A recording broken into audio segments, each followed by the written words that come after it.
स्वागत है आप सभी का। मैं संदीप पुष्पा विद्वान वनस्पति विभाग। आज आपके समक्ष एक विषय है, प्रतियोगिता परीक्षा की तैयारी कैसे करें। आप सभी 12वीं की कक्षाएं पास करके आए हैं, फर्स्ट ईयर के बच्चे हैं। सभी के मन में होगा कि बड़े होकर कुछ बने। पढ़ते क्यों है हम लोग? ताकि अच्छी सी जॉब मिले, सफल हो जाएं, अच्छे पैसे कमाएं, अच्छे पद पर जाएं। इसके लिए क्या आप सभी ने सब्जेक्ट का चुनाव किया है। इसके बाद आप सब सोचेंगे कि अब मुझे MPPSC, SI या कोई भी एक सरकारी अच्छी जॉब चाहिए। ये सभी आपके सपने तो होंगे। अब इसे पूरा कैसे करें? सभी के मन में प्रश्न होता है, शुरुआत कहाँ से की जाए। सभी एक दूसरे से पूछते हैं, क्या कर रहा है तू, क्या कर रहा है, मैं क्या करूँ। सभी अपने अपने दोस्तों से, मित्रों से, अपने इष्टजनों से बातें तो करते हैं कि करें क्या, लेकिन सर्वप्रथम होता है शुरू कहाँ से करें। और इसी असमंजस में अपना बहुत सा समय ये सब बच्चे निकाल देते हैं, सही परामर्श ना मिलने की वजह से। तो आज मैं आपके समक्ष इसी के लिए पेश हूँ। तो सबसे पहले हम शुरू करते हैं प्रतियोगिता परीक्षाएं। प्रतियोगिता परीक्षा क्या है? हर नौकरी, सर्विस, जॉब पाने के लिए बहुत से लोग हैं, लेकिन सिलेक्शन सिर्फ कुछ ही लोगों का होता है जो कि इस प्रतियोगिता में फर्स्ट या प्रथम आते हैं या उसके अकॉर्डिंग आते हैं। इसके लिए आवश्यक है कि आप भी मेहनत अपनी पूरी करें। ज़रूरी नहीं कि मेहनत पूरी की जाए हार्ड वर्क से की जाए। हार्ड वर्क नहीं, यहाँ स्मार्ट वर्क की ज़रूरत है हमें। ज़रूरी नहीं कि मेहनत दिन भर की जाए, 10-10, 12 घंटे की जाए। स्मार्ट वर्क करके 2 से 5 घंटे पढ़कर भी आप किसी भी प्रतियोगिता परीक्षा को सफल कर सकते हैं। चलिए जानते हैं इसके कुछ चरण हैं कि किस तरह से हमें शुरुआत करनी चाहिए प्रतियोगिता परीक्षा के लिए।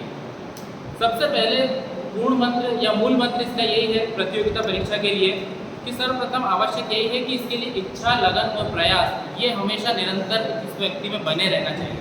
कभी भी इनमें जो कमी हुई तो आप अपने लक्ष्य से पीछे हटने रहिए। उसके बाद अगली बात आती है कि आपको बनना क्या है, किस रूप में आप अपने आप को देखते हैं। उसके लिए अपना एक लक्ष्य निर्धारित करें कि मुझे यही बनना है। जिस लक्ष्य को आप आज लेकर चलेंगे, कल आप उसमें ज़रूर सफल होंगे। ये नहीं कि मैंने 1 महीने तक आज पुलिस का देखा, फिर मेरा दोस्त तो उसमें सेलेक्ट हो गया, फिर भी वो कर लेता हूँ। नहीं, अब मैं MPPSC करूँगा। साल में 6 महीने में अपने लक्ष्य को बदले नहीं। ये नहीं कि मैं अब ये तैयारी करता हूँ, अब मैं उसकी कर रहा था। नहीं, हमें एक ही पैडिग रहना, जिसको हमने सोच लिया है बस वही। दूसरा, अब आपका लक्ष्य का चयन तो हो गया, अब शुरुआत क्या करें? सबसे पहले जिस भी परीक्षा के लिए आप तैयारी कर रहे हैं उसका सिलेबस देखें कि उसमें है क्या, हमें पढ़ना क्या होगा। ठीक, सिलेबस को पूरा जाने, इसके लिए आप उसकी वेबसाइट पर जाएं। किसी से पूछे नहीं कि पढ़ना क्या है, वरना हमारी आदत होती है कि हम किसी से पूछते हैं कि MPSI की तैयारी करनी है, हम करें क्या। सबसे सर्वप्रथम आप खुद अपने आप में प्रशिक्षित हैं, पढ़े लिखे हैं, तो आप जाएँ वेबसाइट पर, वहाँ लिखा होता है सिलेबस, उसे देखें कि सिलेबस में क्या है, हमारे अनुरूप है क्या, हम उसे कर पाएंगे। फिर उसके अनुसार आप अपने आप किताबें देखें, उसकी किताबों को ढूंढें, उस विषय वस्तु में क्या क्या पूछा जा रहा है, सिर्फ उसी को पढ़ें। व्यर्थ में इधर उधर बाजार में जाकर ये नहीं कि वो किताब दे दो, ये किताब दे दो। बाजार में हज़ारों किताबें हैं एक ही परीक्षा को पास करने के लिए, लेकिन हमें क्या चाहिए? टारगेट। तो तीसरा हमारा क्या टॉपिक है? तीसरा मुख्य बिंदु है, केवल ओरिजिनल और ऑथेंटिक बुक्स को ही पढ़ें। मार्केट में हर किसी बुक को ना लें, अच्छे प्रकाशक की सही बुकों का ही अध्ययन करें। उसके बाद जिसमें अच्छा विस्तृत लिखा हो वही पढ़ें।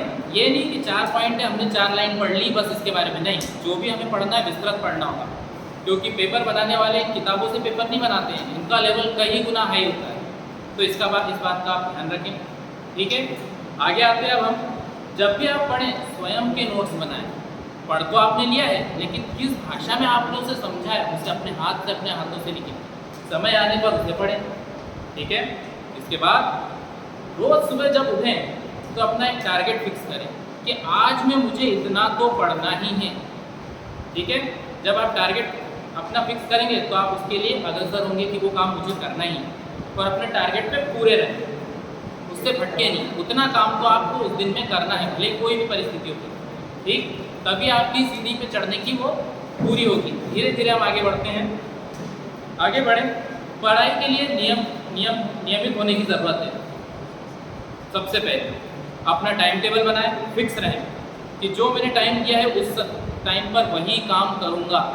जब तक आप स्वयं अनुशासित नहीं होंगे, किसी भी जॉब के लिए आप अपने आप को तैयार ना समझें। ठीक है, आगे इसके बाद सिलेबस हो गया, किताबें हो गई हैं, पढ़ तो आप रहे हैं, लेकिन बीच बीच में आप सबसे पहले ये देखें कि पुराने वर्षों में क्या पूछा गया है। जैसे आपकी इच्छा है पुलिस में जाने की, फौज में जाने की, उसका पुराने वर्ष के पेपर देखें कि पहले वर्षों में क्या पूछा गया है, किस तरह का पेपर आता है। इसके लिए भी आप वेबसाइट का इस्तेमाल करें, संबंधित विभाग की। हर विभाग की अपनी वेबसाइट होती है, उस पर उसके पेपर लोड होते हैं, तो आप पेपर देखें कि उसमें क्या पूछा गया है, उन पेपरों को हल करें। अब आगे आते हैं। अब हम अगर यथासंभव हो सके, आपकी अगर फाइनेंशियल कंडीशन या आर्थिक स्थिति अच्छी है तो आप कोचिंग ज्वाइन करें। ज़रूरी नहीं है कि कोचिंग की ही जाए, कोचिंग से ही सफलता मिलेगी।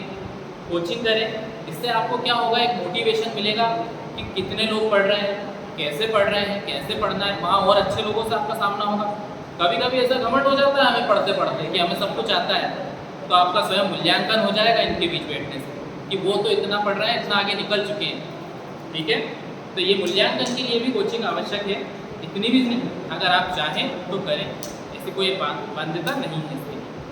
आगे यूट्यूब पर इन सब का यूज़ भी करें, इन पर कई सारे मॉक टेस्ट हैं, पेपर डले होते हैं, इनका अध्ययन करें। और आगे है कि इस क्षेत्र में जो लोग सफल हो गए हैं या हमसे ज़्यादा ज्ञान रखते हैं, समय समय पर उनसे परामर्श लेते रहें और अपनी तैयारी के बारे में बताते रहें कि मैं ये कर रहा हूँ, क्या मैं सही दिशा में जा रहा हूँ या आप मुझे बताएं।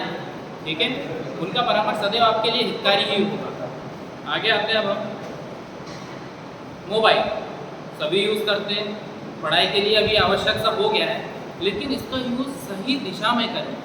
ये नहीं कि थोड़ी देर वीडियो हमारा जो संबंधित था देखा, जिसके बाद व्हाट्सएप फेसबुक पे चलेगा, बिल्कुल नहीं।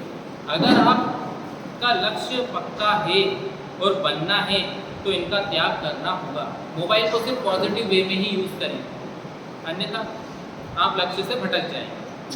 इसके बाद अपने अच्छे मित्र बनाएं, उन मित्रों के साथ ग्रुप डिस्कशन करें, समूह चर्चा करें, जिससे क्या होगा, बोलने के गुण आएंगे, आप में लीडरशिप का गुण आएगा। साथ ही साथ आपको भी पता चलेगा कि आप कितने पीछे, और हमें पता है कि दोस्तों या मित्रों के बीच की गई बातें हमेशा याद रह जाती हैं। ये नहीं है कि हम अपने ज्ञान का प्रदर्शन करें, सुने भी सभी को। इसके साथ अंत में आप सबसे एक ही बात कहूँगा कि परीक्षा के लिए तैयारी पूरे मन से करें, परिणाम कुछ भी हो हताश ना हो, अपनी तैयारी पूरी करें, पूरे मन से करें। सफलता मिले या ना मिले, भले अंत में परिणाम चंद्रयान 2 क्यों ना हो। इससे मेरा मतलब समझा, चंद्रयान 2 से हमेशा ट्राई करें, मेहनत हमेशा रंग लाती है, परिश्रम कभी भी विफल नहीं होता।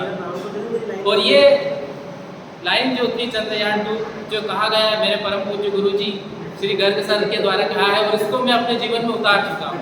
मैं तो तैयारी कर रहा हूँ, आप सबसे भी आशा करता हूँ कि आप सब भी यही करें। इसी के साथ आगे चलो।